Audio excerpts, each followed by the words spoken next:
마태복음 19장 16절에서 26절 말씀. 어떤 사람이 주께 와서 이르되 선생님이여 내가 무슨 선한 일을 하여야 영생을 얻으리이까? 예수께서 이르시되 어찌하여 선한 일을 내게 묻느냐? 선한 이는 오직 한 분이시니라. 내가 생명에 들어가려면 계명들을 지키라. 이르되 어느 계명이오니이까? 예수께서 이르시되 살인하지 말라, 간음하지 말라, 도둑질하지 말라, 거짓 증언하지 말라. 내 부모를 공경하라. 내 이웃을 내 자신과 같이 사랑하라 하신 것이니라. 그 청년이 이르되 이 모든 것을 내가 지키었사온데 아직도 무엇이 부족하니이까? 예수께서 이르시되 내가 온전하고자 할진대 가서 내 소유를 팔아 가난한 자들에게 주라. 그리하면 하늘에서 보화가 내게 있으리라. 그리고 와서 나를 따르라 하시니. 그 청년이 재물이 많음으로 이 말씀을 듣고 근심하며 가니라. 예수께서 제자들에게 이르시되 내가 진실로 너희에게 이르노니 부자는 천국에 들어가기가 어려우니라.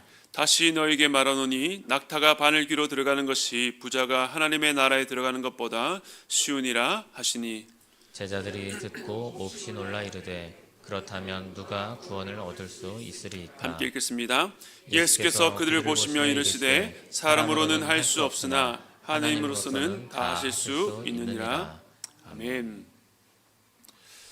네, 이제 설을 맞이해서 이제 친지 가족들과 만남 앞두고 있는 오늘 사도행전 강의를 잠시 멈추고 예수를 만나다는 제목으로 하나님의 말씀 나누겠습니다. 성경은 하나님의 말씀이지만 한 방향으로만 전달되는 일방적인 방식이 아닙니다. 하나님께서 사람들을 찾아오셔서 대화하시고 때로는 논쟁과 또 설득, 씨름까지 하시는 만남을 통해서 이루어집니다. 이렇게 만남의 진심이신 하나님은 심지어 사람까지 되셔서 우리들을 만나 주셨습니다. 오늘 우리가 읽은 이 본문도 예수님을 만난 한 사람의 이야기를 다루고 있습니다. 이 내용은 마가복음과 누가복음에서도 함께 다루고 있는데요. 예수님을 직접 만나러 찾아온 이 사람은 돈이 많은 부자였습니다.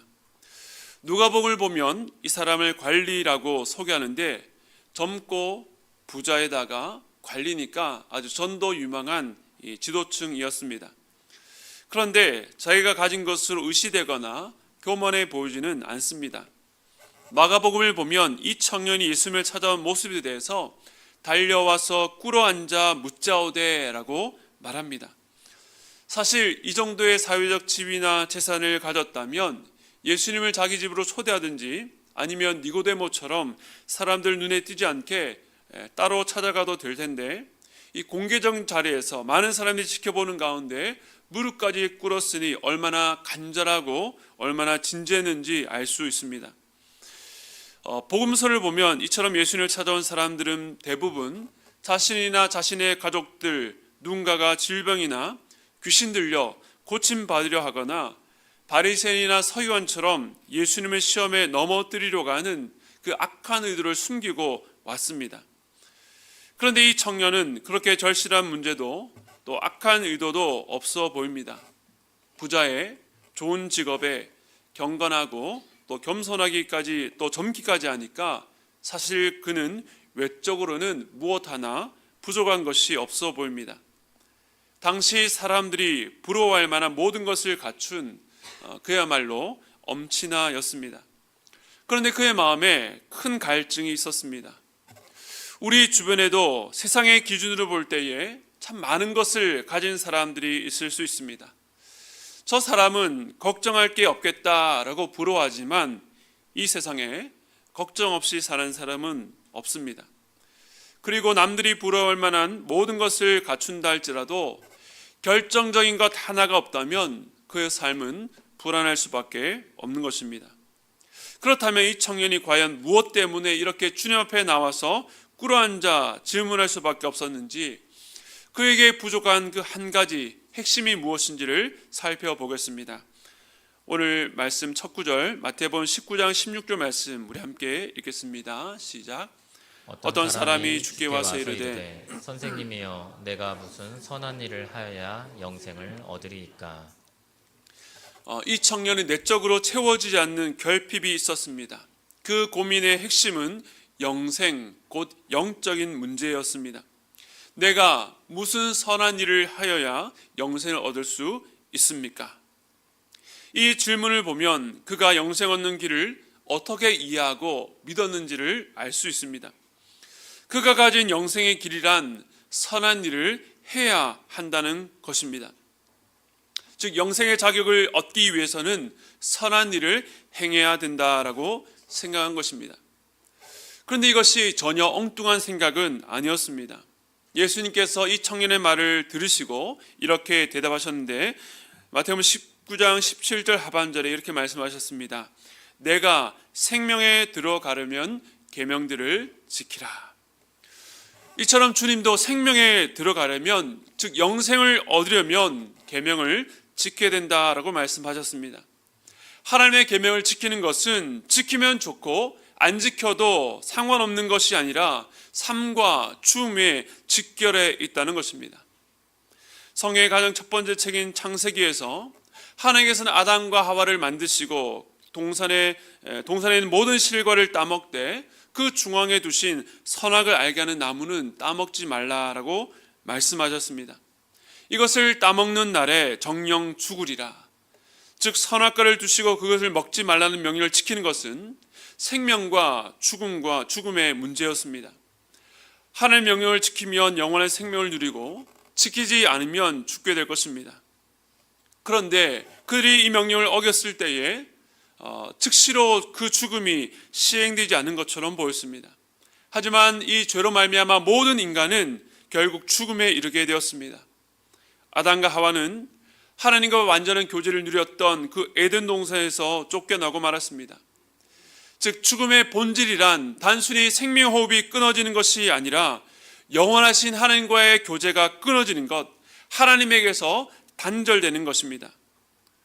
그러므로 죄를 짓는 순간 영적으로는 이미 죽은 상태가 됩니다. 이 사건은 하나님의 명령을 지키는 것이 곧 생명이라는 것을 보여줍니다. 그런데 오늘 본문의 청년은 계명을 지키라는 예수의 말씀을 듣자 어떤 계명을 지켜야 되냐라고 질문했습니다. 그때 주님의 대답이 이러합니다. 마태복음 19장 18절과 19절 말씀 우리 함께 읽겠습니다. 시작. 이르되 어느 계명이오니까 예수께서 이르시되 살인하지 말라, 간음하지 말라, 도둑질하지 말라, 거짓 증언하지 말라, 내 부모를 공경하라, 내 이웃을 내 자신과 같이 사랑하라 하신 것이니라. 주님이 말씀하신 계명은 10계명 중에서 5계명부터 이 10계명까지입니다. 10계명의 앞부분 즉 1에서 4계명은 하나님에 대해서, 또 후반부는 사람, 이웃에 대한 계명으로 분류합니다. 그런데 10계명 안에 이 두 요소, 이 하나님 사랑과 이웃 사랑은 서로 관계없는 것이 아니라 율법의 핵심 두 축으로 서로 깊이 연결되어 있습니다. 즉 눈에 보이지 않는 하나님을 사랑하는 것은 이웃을 사랑함으로 나타납니다. 그런데 이웃을 사랑하는 행위를 아무리 많이 한다 할지라도 그 의도가 하나님을 사랑하는 데서 출발하지 않았다면 모두 헛된 것이 됩니다. 그런데 이 청년은 놀랍게도 다 지켰다라고 대답했습니다. 심지어 마가복음에 보니까 어려서부터 다 지켰다고 자신 있게 말합니다. 그런데 이렇게 자신 있는 대답과는 달리 그의 마음 깊은 곳에 불안함이 있었습니다. 20절에 보니까 그 청년이 이르되 이 모든 것을 내가 지켰사온데 아직도 무엇이 부족하니까.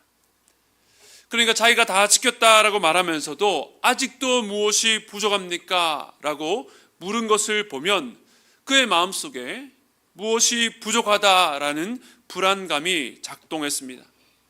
이처럼 행위로 영생을 얻으려는 시도는 항상 영혼의 공허함과 불안을 일으키게 됩니다. 그것은 불완전한 사람이 계명의 높은 기준과 요구를 결코 채울 수 없기 때문입니다. 어떤 날은 꽤 괜찮다라고 생각하지만 또 어떤 날은 너무나 부족하다 느껴져서 불안해집니다. 예수님은 산상수훈에서 살인하지 말라라는 계명은 실제로 그의 생명을 빼앗은 죄만이 아니라 형제에게 분노하고 폭력적인 말을 하는 것, 모든 형태의 폭력을 정죄하셨습니다. 간음을 행하지 않아도 마음속 음욕을 품은 것만으로 간음이라고 하셨습니다. 그래서 하나님께서는 인간의 근원적인 문제는 만물보다 심히 부패한 마음이라고 하셨습니다. 이렇게 계명 하나하나의 무게는 사람이 절대 감당할 수 없습니다. 야고보서 2장 10절에서는 이렇게까지 말합니다. 누구든지 온 율법을 지키다가 그 하나를 범하면 모두 범한 자가 되나니, 아무리 철저히 지켜도 하나를 못 지키면 모두 범한 것이 됩니다. 그럴 수도 없겠지만 모든 부분에 선하게 살고 꽤 오랫동안 그 삶을 유지한다 할지라도 짧은 순간 작은 잘못 하나에도 그간 쌓았던 모든 것들이 무너지게 된다는 것입니다. 즉 예수님께서 생명에 들어가려면 계명을 지키라 말씀하신 것은 이러한 수준에서 하신 말씀이었습니다. 사람으로서는 절대 불가능한 말씀입니다. 이 청년을 비롯해서 우리 중 누구도 하나님의 말씀을 그렇게 지킬 능력이 없습니다. 무엇이 선과 악인지 알아도 선을 행할 능력이 없고 선보다 악을 행하려는 마음의 욕구가 우리 안에 더욱더 큽니다. 결국 율법은 우리가 얼마나 큰 죄인인지 깨닫게 하는데, 이렇게 엄중한 율법에 설 때만 우리가 소망 없는 죄인인 것을 알게 되기 때문입니다. 그런데 기독교의 복음은 이러한 절망에서 소망이 시작됩니다. 즉 내가 할 수 없다는 것을 철저히 깨닫게 될 때에 나의 행위가 아니라 하나님의 행하심을 전적으로 의지할 수 있는데, 그것이 바로 복음입니다. 하지만 오늘 이 청년처럼 아직 자신에 대해서 철저하게 절망하지 못한 사람들은 계명을 자기가 지킬 수 있을 만한 수준으로 낮추고 타협하게 됩니다. 이 정도면 괜찮지, 나쁜 짓 하며 제 마음대로 막 사는 사람들도 있는데 나는 그 정도는 아니지 않는가. 교회도 꾸준히 나가고 훈련도 받고 봉사도 하면서 11조도 하고 가끔 기도와 말씀도 읽으니까 꽤 괜찮은 신앙인이라고 생각합니다. 이 청년도 그러했습니다. 하지만 문제는 그럼에도 여전히 불안했다는 것입니다. 오늘날에도 많은 사람들이 예수님을 믿는다는 것이 어떤 의미인지 고민하지 않고 적당한 신앙생활로 하나님께 우리에게 요구하시는 신앙을 자기 수준으로 인간의 행위로 끌어내려 타협하려 합니다. 만일 이 청년의 고민이 여러분의 것과 비슷하다면 이어 나오는 주님의 말씀에 귀를 기울이시기 바랍니다. 우리 마태복음 19장 21절 말씀 함께 읽겠습니다. 시작. 예수께서 이르시되 내가 온전하고자 할진대 가서 내 소유를 팔아 가난한 자들에게 주라. 그리하면 하늘에서 보화가 내게 있으리라. 그리고 와서 나를 따르라 하시니.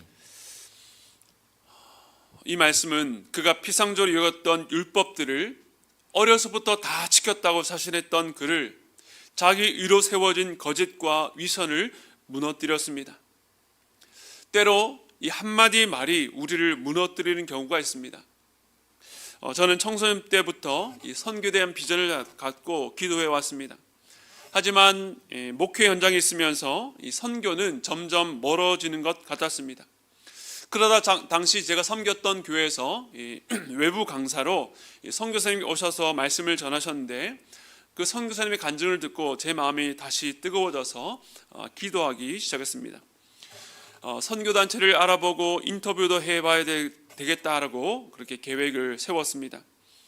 그런데 마침 그때 제 아내 친척분 중에서 미국에서 선교학 박사 학위를 받으시고 또 그 현지에서 다문화 선교교회를 섬기시는 목사님과 연락이 닿게 되었습니다. 그동안 저의 여정과 선교에 대한 마음에 대해서 이메일로 몇 차례 주고받다가 어느 날 갑자기 예정이 없었던 통화를 하게 되었습니다. 질문의 형식은 참 부드러웠지만 제게 참 날카롭게 다가왔습니다. 선교에 대한 마음이 있고 선교사 되기 원한다라고 하면서 그동안 구체적으로 어떻게 그리고 무엇을 준비했는지 물으시는 것 같았습니다. 근데 그 질문 하나씩 받을 때마다 저를 마치 발가벗기는 듯한 느낌이 들었습니다. 돌아보니까 열정만 있었지 아무것도 준비되지 못한 채 있는 제 모습이 부끄러워서 얼른 전화를 끊고 숨고 싶어졌습니다. 오늘 말씀의 이 청년도 예수님의 말씀에 무너지고 말았습니다. 아마 이 말씀을 듣기 전까지는 제가 어려서부터 다 지킨 것 이외에 또 지켜야 될 것이 무엇인지를 말씀해 주세요. 제가 빼먹은 것이 무엇이길래 이렇게 부족하다 느끼는 것일까요? 그것만 알려주세요. 제가 몰라서 그렇지 지키는 것 하나는 자신이 있습니다. 그런데 주님 말씀이 무엇이었습니까? 내가 온전하고자 한다면, 즉 내 마음에 그 영적 공허함을 채우려면 먼저 내 소유를 팔아서 가난한 자들에게 주라고 말씀하신 것입니다. 마가복음과 누가복음에서는 그냥 내 소유를 팔라가 아니라 내 소유를 다 팔라고 하셨습니다. 즉 전 재산을 다 팔아서 가난한 자들에게 주라는 말씀인데, 이 말씀 앞에 청년이 무너지고 말았습니다. 마태복음 19장 22절 말씀, 그 청년이 재물이 많음으로 이 말씀을 듣고 근심하며 가니라. 왜 이 청년이 근심하며 자리를 떠났을까요? 방금 읽었던 말씀 보면 앞부분에 그 청년이 재물이 많음으로라고 되어 있습니다. 우선 여기서 가장 먼저 예상할 수 있는 것은 내가 가진 것이 얼마인데 이것을 다 팔아서 가난한 자들에게 준단 말인가? 물질과 예수님이 요구 앞에서 갈등하다가 재물이 아까워서 였을 수도 있습니다. 그런데 저는 여기서 이 청년의 더 깊은 절망과 낙심이 느껴졌습니다. 주님은 이 청년에게 또 하나의 행위를 요구하신 것이 아니었습니다. 이 청년은 주님의 말씀을 통해서 자신의 민낯과 직면하게 되었습니다. 즉 조금 전까지만 해도 이웃 사랑의 계명을 다 지켰다고 자신했지만 그 주의 말씀 앞에 서보니 실제로는 전혀 지키지 못했다는 것을 깨닫게 된 것입니다. 앞서 주님께서 1에서 4계명은 언급하지도 않으시고 10계명의 후반부 5에서 10계명으로 물으셨을 때에 이 청년에게는 하나님을 사랑하는 사랑에 대한 계명은 너무나도 당연한 것이었습니다. 그러나 내 소유를 다 팔아 가난한 자들에게 나눠주라는 말씀 앞에서 주저하는 자신을 보면서 사실은 이웃을 사랑하지 못했을 뿐만 아니라 하나님을 사랑하지 않았다는 것이 드러난 것입니다. 아마 지금껏 자신을 지탱해왔던 모든 것들이 무너지는 기분이었을 것입니다. 그러니까 단지 돈에 대한 욕망 때문만이 아니라 자기 안에 정말 하나님과 이웃을 사랑하는 것이 없다라고 하는 그 절망 때문이었습니다. 이 청년은 자기가 살아온 방향은 맞지만 무언가 부족한 그 한 가지, 부족한 것을 채우려고 했습니다. 하지만 주님은 이 청년이 살아온 방향 자체가 잘못되었으며 지금까지 그가 구축했던 세상이 허상이었다는 것을 드러내신 것입니다. 주님께 영생에 대한 질문했지만 사실 그는 썩어질 세상 것에 집착했던 것입니다. 그런 마음의 욕망을 숨기고 계명에 대한 외적인 순종, 준수로 적당히 포장하면서 꽤 괜찮은 신앙인으로 살아온 것입니다. 그런데 주님은 단지 재물을 포기하라는 의미로 그렇게 말씀하신 것이 아니었습니다. 우리 마태복음 13장 44절 말씀 우리 함께 읽겠습니다. 시작. 천국은 마치 밭에 감추인 보화와 같으니 사람이 이를 발견한 후 숨겨두고 기뻐하며 돌아가서 자기의 소유를 다 팔아 그 밭을 사느니라. 아멘. 천국 비유로 유명한 말씀입니다. 그런데 밭에 감추인 보화를 발견하고 자기가 가진 모든 것을 다 팔아 그것을 샀다는 것은 보화값을 지불했다는 뜻이 아닙니다. 이 사람이 자기 소유를 다 판다 할지라도 그 보화의 원래 가치에는 턱없이 부족합니다. 즉 감추인 보화를 얻은 것은 내가 그에 대한 상하는 대가를 지불했기 때문에 얻을 수 있는 것이 아닙니다. 마찬가지로 하나님의 나라는 우리가 주님 때문에 무엇을 포기했으니 그 대가로 얻을 수 있는 것이 아닙니다. 우리가 신앙생활하면서 하는 모든 결정과 행동을 내가 하나님께 해드리는 대가 지불로 생각하게 되면 마음 한구석에 자꾸 저장하고 꺼내보게 됩니다. 내가 주님 때문에 포기하고 드린 것들을 카운트합니다. 어떤 날은 아깝다고 생각했다가 어떤 날은 그 포기한 것들을 하나님과 사람들 앞에서 자랑하며 권리를 요구합니다. 자기 일을 드러냅니다. 저는 하나님 때문에 이렇게 큰 것을 포기했는데 계속 저를 이 상태로 두십니까? 언제까지 이러실 겁니까? 그렇게 하나님께서 보상해 주지 않는다고 느끼면 하나님을 떠나서 방황하는 시간을 갖기도 합니다. 그런데 이 비유에서 자기 소유를 다 팔았다는 것은 대가 지불이 아니라 진짜를 발견하고 기쁨으로 한 포기였습니다. 진짜 가치 있는 것을 발견하면 그보다 못한 것을 내려놓을 때 계산하지 않습니다. 저희 집 아이들이 셋이다 보니까 오랫동안 아이들이 버리지 못한 장난감들이 집에 쌓여갑니다. 그런데 이 장난감들은 하나같이 처음 우리 집에 들어올 때는 아이들의 열렬한 환영을 받았지만 시간이 지나면서 여지없이 먼저 와 있던 장난감들과 같은 처지가 됩니다. 아이들이 새로운 장난감을 손에 넣게 될 때에 옛것을 내려놓는데 고민하지 않습니다. 대가 지불이라고 생각지 않습니다. 새 것이 주는 기쁨이 너무나 커서 아까워하거나 돌아보지 않습니다. 우리도 삶에서 진짜 귀한 것을 발견하게 되면 이전에 내가 사랑하고 귀하게 여겼던 것들을 기쁨으로 내려놓을 수 있습니다. 내려놓는 것 자체가 기쁜 것이 아니라 진짜가 주는 기쁨 때문입니다. 밭에 숨겨진 보화의 가치를 알면 내가 팔아야 되는 재산의 가치를 따질 겨를이 없습니다. 예수님은 이 청년에게 재물과 하는 중 누구를 택할래? 저울들 해봐. 나를 사랑한다면 돈을 포기하라고 말씀하신 것이 아닙니다. 예수님은 단지 그의 재산만이 아니라 너의 삶의 진짜 기쁨을 위해서 내가 지금까지 귀중히 여기고 애써 축적해온 그 모든 것들을 내려놓으라고 말씀하신 것입니다.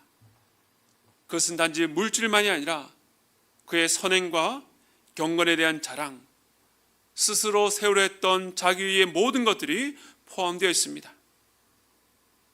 왜냐하면 이런 것들은 영생을 얻는데 전혀 쓸모가 없기 때문입니다. 그런데 말씀을 잘 보시면 주님은 내려놓기만 하라고 하지 않으셨습니다. 이 청년에게 내려놓고 나를 따르라고 말씀하셨습니다.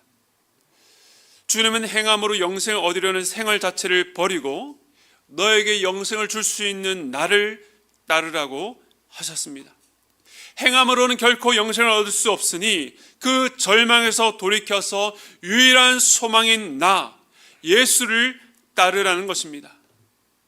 그런데 오늘 말씀에서 청년은 결국 근심하다가 예수님을 떠나고 말았습니다. 이후에 그가 다시 예수님을 따랐는지 알 수 없지만 참 안타까운 일입니다. 실제적인 그의 영적 상태는 남들에게 무언가를 줄 수 있는 처지가 아니라 예수님으로부터 체험을 받아야 됐지만 그는 여전히 자기가 가진 것을 놓지 못했습니다. 그래서 그는 주님을 따르지 않고 주님을 떠났습니다.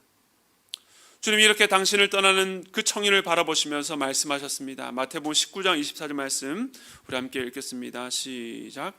다시 너에게 말하노니 낙타가 바늘귀로 들어가는 것이 부자가 하나님의 나라에 들어가는 것보다 쉬우니라 하시니.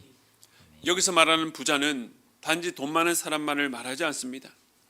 자기가 지금껏 쌓은 위선과 거짓을 포기하지 않고 그것으로 영혼의 굶주림 갈급함을 해소할 수 없음에도 불구하고 여전히 집착하여 붙들고 있는 영적으로 배부른 자들을 말합니다. 그것이 물질이든 사람이든 자존심이든 자기 행위나 일이든 주님 말고 자기를 만족하게 만들 수 있다고 믿는 그런 자들입니다. 그런데 이처럼 자기 선행과 의로 영생을 얻을 수 있다고 생각하는 자들은 하나님 나라에 들어가는 것이 불가능하다는 것입니다. 그러면 누가 구원을 얻을 수 있냐라고 묻는 제자들에게 예수님이 이렇게 답하셨습니다. 26절 말씀 함께 읽겠습니다. 시작. 예수께서 그들을 보시며 이르시되 사람으로는 할 수 없으나 하나님으로서는 다 하실 수 있느니라. 아멘. 이것이 오늘 만남, 오늘 설교의 결론입니다. 사람이 자기가 붙들고 있는 것에 대한 집착을 버리는 것, 자기 의를 부인하는 것은 사람으로서는 할 수 없지만 하나님은 하실 수 있습니다. 하나님의 능력으로 이루십니다. 만일 오늘 본문의 청년이 주의 말씀 앞에 엎드린 채로 자신은 그렇게 할 수 없다고 도와달라고 말했다면 결론이 달라졌을 것입니다. 그러나 그는 그 고민을 자기 마음 안에서만 씨름하다, 그것도 자기 힘으로 해보려 가다가 씨름하다 주님을 떠나고 말았습니다. 그런데 오늘 본문 앞에 보면 이 청년과 대조되는 어린아이들이 나옵니다. 사람들이 예수님께서 안수하시고 기도의 심을 바라고 어린아이들을 데려왔는데 제자들이 꾸짖어서 그들을 쫓아냈습니다. 그런데 예수님께서 그 아이들을 보시며 이렇게 말씀하셨습니다. 마태복음 19장 14절 말씀 함께 읽겠습니다. 시작. 예수께서 이르시되 어린아이들을 용납하고 내게 오는 것을 금하지 말라. 천국이 이런 사람의 것이니라 하시고. 아멘. 천국이 이런 사람의 것. 어린아이처럼 어른에게 의존할 수밖에 없는, 자기 스스로 무엇을 할 수 있다고 생각하지 않는 자들의 것이다 라고 말씀하셨습니다. 즉 스스로 대가를 지불할 능력이 없는 어린아이들은 예수님께 받아들여졌는데, 그 다음 이야기인 오늘 본문 속 누가 봐도 훌륭한 이 부자 청년은 예수님을 떠났습니다. 사람의 관점으로 보면 가능성은 청년에 훨씬 더 있었습니다. 그러나 천국을 소유하는 것은 사람의 가능성에 좌우되는 것이 아니라 하나님의 가능성, 하나님의 능력에 있습니다. 아무리 비천하고 가진 것이 없다 할지라도 주님은 너는 그러니까 상관없다고 쫓아내지 않으십니다. 주님께서는 스스로 작은 자임을 고백하는 자, 은혜를 구하는 자를 받아주십니다. 그러므로 우리가 해야 될 것은 자기 의를 내려놓고 하나님만을 의지하는 것입니다. 자신의 가능성에 주목하지 않고 하나님을 바라보는 것입니다. 오늘 우리는 동일한 부름 앞에 서 있습니다. 여러분들은 어떤 마음과 기대로 이 자리에 앉아 있고 신앙생활을 해오고 계십니까? 여러분이 열심히 살아왔던 방식이 여러분의 내면에 깊은 공허감을 준다면 방향을 점검하셔야 됩니다. 지금껏 우리가 붙들고 있는 것을 내려놓아야 합니다. 하나님께서 우리에게 자기 의가 아니라 자기 부인을 요구하십니다. 내가 할 수 있다가 아니라 나는 할 수 없습니다를 고백을 원하십니다. 청년에게 재물과 함께 그가 살아왔던 옛 삶의 패턴을 포기하라고 말씀하신 것 같이 하나님보다 더 사랑했던 목표, 더 사랑했던 대상을 내려놓고 오직 주님만 붙들기를 원하십니다. 그러기 위해서는 참된 기쁨이 무엇인지를 알아야 합니다. 주님은 청년에게 재물을 포기하라고만 하지 않고 그렇게 하고 나를 따르라 말씀하셨습니다.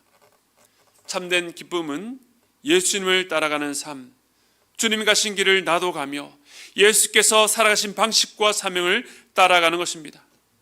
주님 때문에 내가 이것도 포기하고 저것도 포기했습니다. 이를 악물고 내려놓고 포기만 하는 삶이 아니라 그것과 비교할 수 없는 우리의 기쁨 대신 예수님을 따라가며 동행하는 삶, 점점 시간이 지나면 사라지고 소멸되는 기쁨이 아니라 날로 더 깊어지고 새로워지는 기쁨을 맛보는 삶입니다. 물론 그 길에서 때로는 다시 옛 것을 꺼내보고 주저할 때도 있지만 참 기쁨 대신 주님을 바라보고 기쁨으로 내려놓고 다시 주를 따라갈 수 있습니다. 오늘 본문의 청년은 예수를 만났지만 결국 돌아섰습니다. 그 이후의 이야기를 알 수 없지만 오늘 우리에게 중요한 것은 이 말씀 앞에 서 있는 저와 여러분입니다. 사람으로서는 할 수 없으나 하나님으로서는 다 하실 수 있느니라. 즉 내가 붙들고 있는 것을 내려놓는 것도 우리 힘으로는 할 수 없지만 주님은 하실 수 있습니다. 손에 쥔 것을 내려놓을 수 있는 힘도 그와 비교할 수 없는 있는 없는 기쁨이 주께 있다는 것을 깨닫게 하시는 분도 하나님이십니다. 오늘도 예배 가운데 우리를 부르시는 주님을 바라보십시오. 주님 안에 있는 최고의 기쁨을 다른 그 어떤 것과도 바꾸지 말기를 바랍니다. 이제 설 연을 맞아 가족과 친지를 만나서 그동안 어떻게 지냈는지, 무엇을 이루었고 또 자녀들에 대한 이야기도 하게 될 것입니다. 그 대화 속에 우리의 관심사가 무엇인지, 우리의 마음이 무엇을 붙들고 살아왔는지가 드러나게 될 것입니다. 혹시 타인과 비교하며 마음이 위축되거나 또 때로는 우쭐한 마음이 들 때에 오늘 이 말씀을 떠올리시기 바랍니다. 많은 것을 가졌으나 여전히 공허했던 사람, 주님 앞에 나왔으나 돌아서서 떠난 사람처럼 이 세상의 것으로는 우리 영혼이 채워질 수 없습니다. 오직 예수를 따르는 것, 주님만을 전적으로 의뢰함이 영생을 얻는 유일한 길이라는 것을 기억하시기 바랍니다. 오직 그 안에서만 우리의 공허함이 채워지고 참된 기쁨을 누릴 수 있습니다. 가족들과 만나 대화하는 가운데에 이러한 소망을 나눌 수 있기를 바랍니다. 자신의 의로 다른 이들을 평가하고 판단하는 것이 아니라 나 같은 죄인을 용서하시고 오늘도 우리를 향해서 나를 따르라 초대하시는 그 주님의 은혜로 서로 위로하고 격려하며 함께 주님을 바라보시는 설 연휴 되시기를 주님의 이름으로 축원드립니다. 우리 시간에 함께 나의 삶 나의 모든 것, 우리 오랜만에 함께하는 찬양인데요, 이 고백으로 주님 앞에 나아가겠습니다.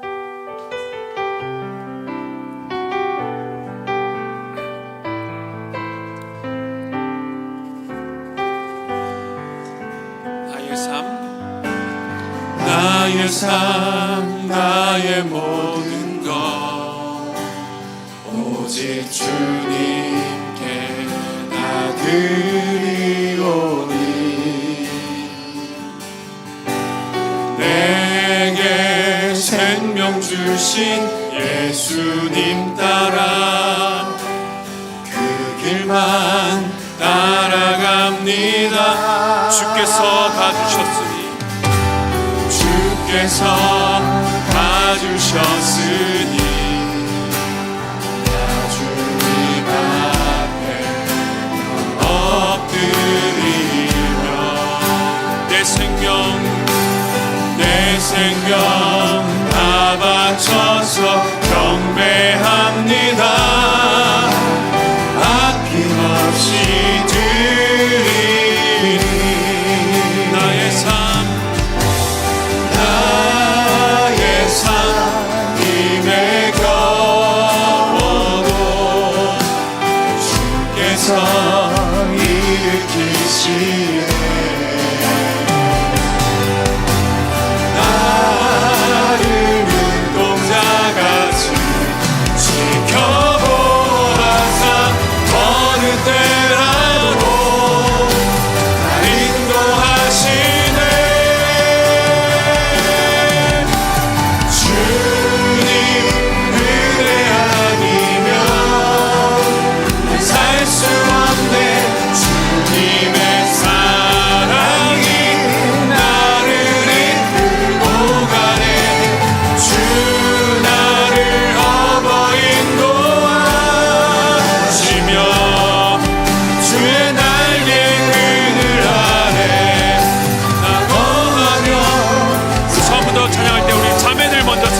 나의 삶 나의 모든 것 나의 삶 나의 모든 것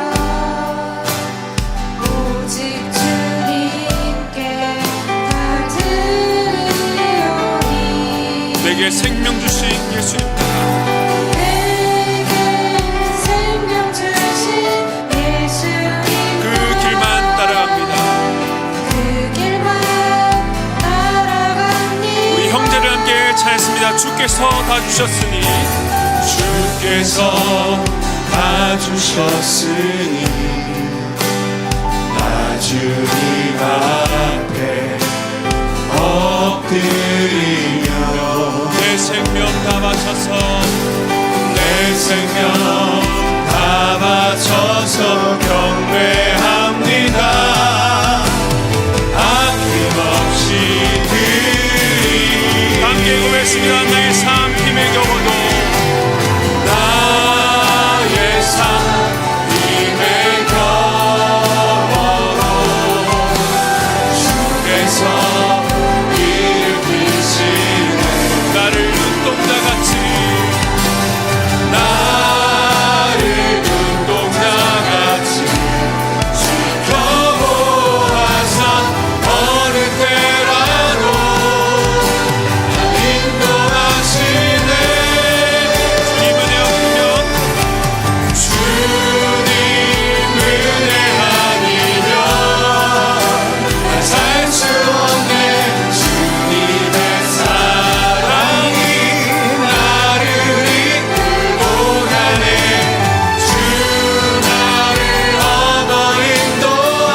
주님 은혜 아니면 주님 은혜 아니면 살 수 없네. 주님의 사랑이 나를 이끌고 가네. 주 나를 어버린 도와주시며 주의 날개 그늘 아래 나 거하며 살기 원하네. 우리가 매주 주님께 예배드리기 위해서 나옵니다. 근데 우리의 걸음이 오늘 이 청년처럼 주님 앞에 간절한 마음으로 나왔다가 근심하다 주님을 떠나는 그런 주일 되지 않기를 원합니다. 이 청년은 무엇이 부족하니까 자기 마음의 갈급함으로 나왔지만 사실 그의 많은 재물, 그가 쌓았던 많은 신앙, 그가 쌓았던 많은 율법의 계명의 준수들 때문에 근심하며 주님을 떠났습니다. 여러분은 무엇으로 충만하십니까? 그것이 충만하여 주님을 여러분 마음속에 받아들일 수 없다면, 주님을 여러분 마음속에 둘 수 없다면 여러분은 부유한 것 같으나 정말로 가난한 자입니다. 오늘 내 힘으로 할 수 없다는 그 절실 앞에서 주님 앞에 나와 무릎 꿇으시기 바랍니다. 주여, 나는 할 수 없으나, 사람으로서는 할 수 없으나 하나님 다 하실 수 있다는 그 믿음으로 나왔습니다.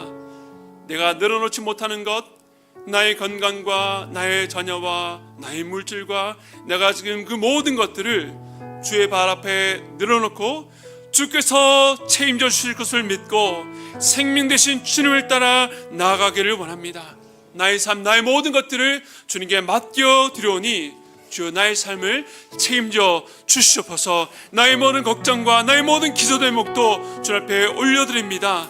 주여, 나를 붙잡아 주시고 다스려 주시옵소서. 먼저 자신을 위해서 기도하시고 또 이번 설교 때 만날 우리의 가족들, 믿지 않는 형제들, 자매들, 부모님, 자녀들, 그 영혼을 우리 주님께 맡겨드리며 주님, 그들이 이 땅 가운데 참된 소망을 발견할 수 있도록 영혼의 갈급함, 목마름으로 겨우겨우 세상 것들로 채우지 않도록 주여 그 목마름을 채워 주시옵소서. 함께 기도하며 나가도록 하겠습니다. 기도하겠습니다. 하나님, 우리가 매주 주님 앞에 예배드리러 오지만 우리의 걸음이 오늘 마태복음 19장의 청년처럼 간절한 마음으로 왔다가 근심하고 돌아가는 그 헛된 만남 되지 않기를 원합니다. 주님, 우리 안에 하나님 아닌 것으로 채워지고 하나님 아닌 것으로 만족하는 것이 있다면 주님의 발 앞에 내려놓기를 원합니다. 주님, 그렇게 우리의 손에서 내려놓는 것이 우리를 힘들게 하는 것이 아니라 오히려 우리를 자유케 하며 우리를 가난하게 만드는 것이 아니라 우리를 부유케 하는 것인 줄로 믿습니다. 사람으로서는 할 수 없으되 하나님은 다 하실 수 있느니라. 오늘 이 말씀을 붙들고 우리가 할 수 없는 자리에서 하나님의 얼굴을 바라보며 우리가 붙들고 있는 우리의 거짓과 이선을 내려놓고 오직 예수님만 쫓아 따라가는 우리의 삶이 될 수 있도록 붙잡아 주시옵소서. 우리가 주님을 위해서 하는 그 모든 행위와 모든 헌신을 계산하지 않기를 원합니다. 우리가 거기에 대해서 무감각하기를 원합니다. 무뎌지기를 원합니다. 하나님, 왜냐하면 주께서 우리에게 이미 모든 것을 다 주셨기 때문입니다. 내 손에 가진 것이 없다 할지라도 이미 주님 안에 모든 것을 누리고 있고 그것이 죽음 넘어서까지 우리를 충만하게 하실 줄 믿사오니 하나님 안에서 참된 기쁨을 위해서 오늘 나의 것들을 포기하며 내 기쁨으로 내려놓고 주님만을 따라갈 수 있도록 붙잡아 주시옵소서. 주님, 설 연휴 가족들과의 만남, 형제들 자매들과의 만남 가운데 혹시 섭섭하고 손해보고 불이익을 당하는 것처럼 느껴지는 부분이 있다면 그 부분 또한 주님께 다 맡겨드릴 수 있도록 붙잡아 주시옵소서. 우리가 주 안에서 받는 모든 수치와 손해가 전혀 손해가 아닌 줄 믿사오니 하나님, 우리의 그런 모습으로 말미암아 그 형제들이 주님의 사랑을 깨닫고 주께로 돌아올 수 있도록 붙잡아 하시기를 간절히 소원합니다. 주님, 그 영혼들이 주께로 돌아오는 것이 우리로서는 정말로 불가능한 일처럼, 마치 낙타가 바늘기로 들어가는 것처럼 불가능하게 느껴집니다. 그러나 하나님 아버지여, 우리 가정에 나로 말미암아 구원의 복음, 그 생명의 씨앗이 심겨졌사오니 우리로 말미암아 우리 온 가족이 주께로 돌아와서 하나님의 자녀가 되는 놀라운 역사를 할 수 있도록 붙잡아 주시옵소서. 이 모든 일을 이루실 주님만을 바라보고 이번 설륜에도 마음이 낙심되지 않고 주께서 우리에게 주신 기쁨과 그 소망을 함께 나눌 수 있도록 붙잡아 주시옵소서. 지금은 우리 주 예수 그리스도의 한량없는 은혜와 하나님 아버지의 무한하신 사랑하심과 성령님의 감동감화 교통하심의 역사가 주를 위해서 내려오는 것을 기쁨으로 여기고 오직 주만 따르기로 결단하는 모든 성도들의 머리 위에와 또 이번 여름, 이번 설 연휴 모든 일정들 가운데 원근각지로 오가는 모든 발걸음과 또 우리 성도들이 가는 모든 그 가정 위에 지금으로부터 영원토록 함께 있기를 축원드리옵나이다.